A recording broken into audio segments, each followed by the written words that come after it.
Sam O'Reilly for Fight Talk. Delighted to be joined on the phone today by Joe Mullender. How are you, mate? Yep, all good, mate. All good. Now, I weren't sure whether to say current or former English middleweight champion. What's happening with that? Have you vacated officially, Joe, or what's the situation, mate? Yeah, basically, mate, I'm just waiting on my manager, Andy Ayling. I think I've now vacated, hopefully, to be moving on to fight for the IBF European title, which will then give me options going forward. So that's basically why I vacated. I've been given the option to fight for that. So yeah, just now waiting for a date, hopefully. Yeah, obviously I think it was Elliot Matthews who you were going to defend against if you'd have kept the title. But what do you think? It's time to move on to bigger and better titles now?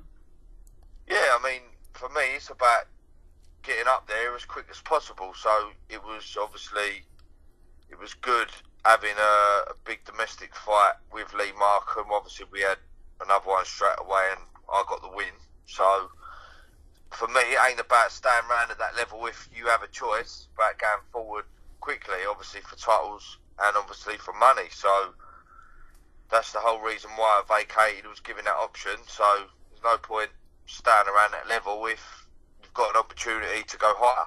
Yeah, definitely. You spoke about you want to go higher, but I'm sure in the past you've mentioned you'd like the British. Taking the IBF European route, is that going to be a different route now from going towards the British, or is the British still very much in your mind? No, definitely the British title is 100% in my sights. It's just been given the option to fight for this IBF title, which you win and defend will get you a top 10 ranking and maybe even a top 5 ranking in the IBF in the world. So it's silly to turn that down, really, because you don't know what comes off of the back of that. Do you know what I mean? So 100%. Like you're silly to turn that down, because you never know. Someone might want a voluntary world title fight against you. You just don't know. So, and that obviously can lead to a British title anyway.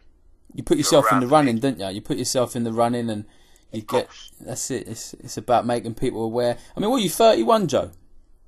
I'm 31. Yeah. I mean, to be honest, I don't feel 31. I feel a lot older because the kids are No, I'm fresh. I'm not batting into the ground. Yeah, I've had some hard fights, but I think now my career is going to go forward. I've got another 5-6 years in me, at least. I didn't start fighting until I was 21, so I've not had a long career with silly hard fights all the time. So yeah, I think age ain't a big problem as long as you look after yourself, which I do. So yeah, I'm 31, but I think the best years are ahead of me. Well, that's it. I think were you 12 pro fights now? Obviously, you had those 2 wars with Markham, which were, they were fan friendly fights. If ever I've seen them, they were proper fights, weren't they? Yeah, definitely. I mean, obviously, me and Lee were out of the same amateur club, and me and Lee get on really well. So we had good fights with each other. But at the end of the day, like, I spoke to Lee after the last fight, when I had to pull out the second one originally, and just to tell him like I had an injury, and it is what it is. Like, there's no bad blood between us. We fight for certain reasons, and that's what it is. Do you know what I mean? It's about going forward for both of us. Yeah, 100%. Now, do you know what sort of stage you'll be looking at for this IBF European fight? Obviously, Andy Ayling, who's got it with Frank Warren and stuff. There's a lot of big shows now, BT Sport and stuff like that. Are we likely to see that fight on a big BT Sport bill? I'm not sure, to be honest. Listen, I want to be on a big stage, on the big platforms. That's why one of the reasons why you fight. You want to be on them big cards, big shows. Hopefully one day headlining it yourself. That's what it's about, isn't it? Definitely. So I think I'm never in a dull fight. I'm never going to be in a dull fight. As long as someone comes and has a fight with me, I'm going to stand there and have a fight with them. So I just hope I get my chance on the big platforms, which obviously me and Lee were both on telly, both for fights. So I'd like to think that I've got a fan-friendly style and people want to watch me. So yeah, hopefully I can get on that big stage and stay on there. Yeah, certainly. I'm like I said, I don't think many people have seen any of them fights and gone, that shouldn't be on telly. Do you know what I mean?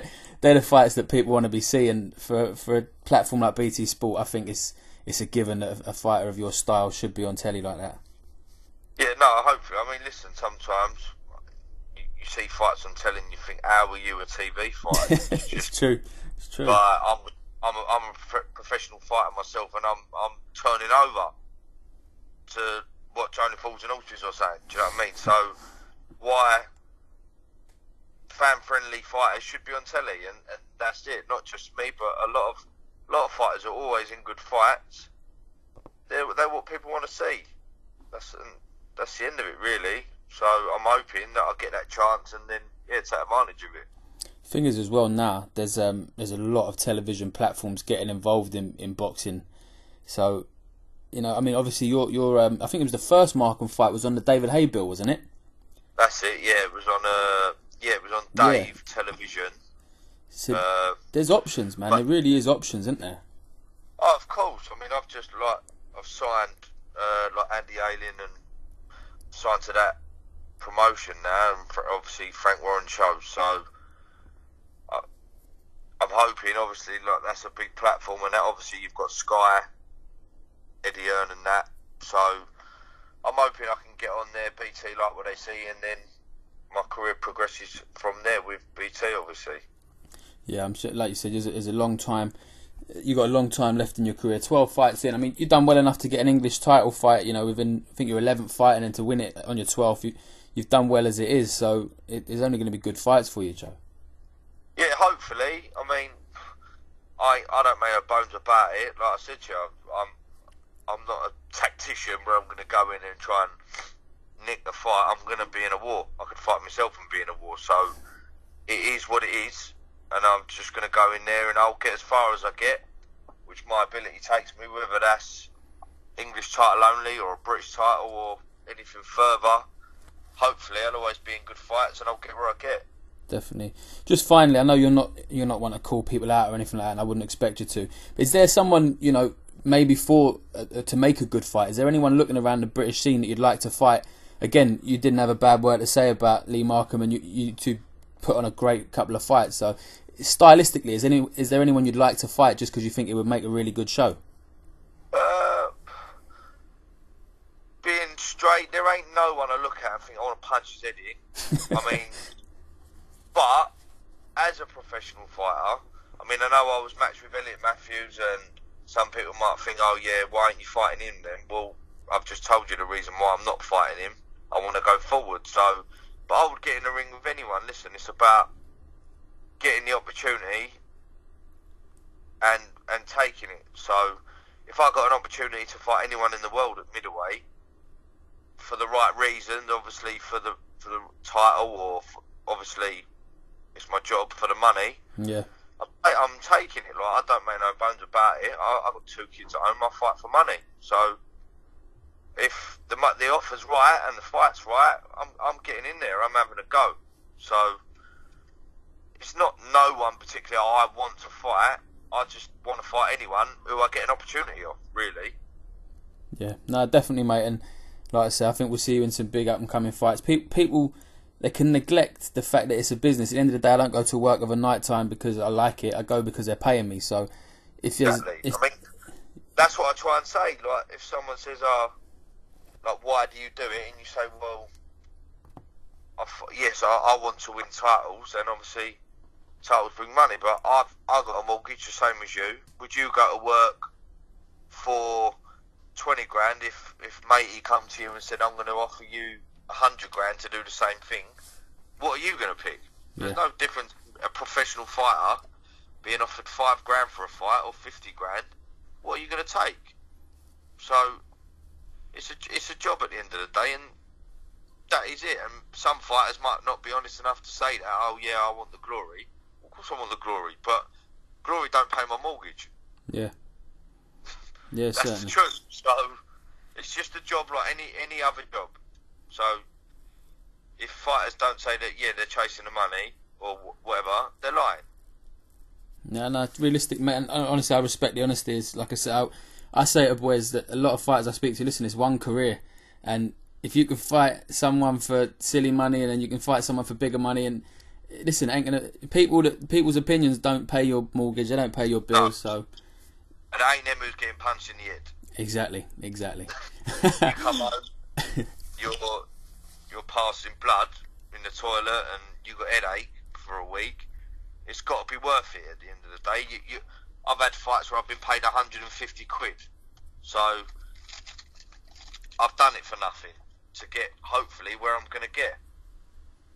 So I've been lucky at it, but I'm grateful to boxing. Even of what I've earned out of boxing so far, it's got me a house. I've got a house that I don't own, obviously, but I've got a mortgage on it, and I wouldn't have had that if I weren't a boxer. So I'm grateful to my sport. I love my sport, and I'm dedicated to it. But it's got to be worth it, because it is a job. Yeah, no, I couldn't agree more, mate. Listen, pleasure talking. Do you know what? While I've got you, you're talking about dedication as your sport now. What's your thoughts on Rio Ferdinand? Honest opinion, I really hope he does well. Obviously, for him to try and become a professional boxer, credit to Rio Ferdinand, because it takes a set of nuts to get into the ring at any level, whether you're a professional, an amateur, or you do a bit of white collar. There's plenty of people who talk it up and then don't get in there. So I admire Rio Ferdinand for that, but I also think boxing is the sport I love, and you can't just go, I want to be a professional footballer, or I want to be a professional racing driver. So why should anyone just be able to become a professional boxer? I think you've got to have a good enough amateur career, or at least do your apprenticeship and have some amateur fights before you become a pro. I think it can be disrespectful to boxing as a professional, looking at it, thinking how, I mean, I know he hasn't got one yet, but how can you just walk in and get a professional licence? Because I couldn't have done that. Yeah. So I admire Rio Ferdinand. I think, like I said, he's got a set of nuts for wanting to do that, and I'd love to see him do well, but I just think as a professional, you got to earn your stripes to become a professional. Yeah, no, definitely. It's split boxes down the middle. I've been seeing a lot of different posts, one side or the other, and it's going to divide opinion, isn't it? That's a part of life. It is what it is, I guess. But yeah, I just thought I'd ask you while I had you on, Joe. But pleasure talking to you, mate, and I honestly wish you the best, and hopefully you get these big television fights and you can put on a show for all of us. No, I really appreciate it, and I thank you for your time, mate, and I'd just like to thank everyone who supports me all the time, buys tickets, because without them, there ain't no shows, and we can't fight anyway, so I really appreciate it, mate. Well said. Top man, Joe, speak to you soon, mate. You take care. Yeah, thank you, Matt. Top man. Bye, mate. Cheers, pal.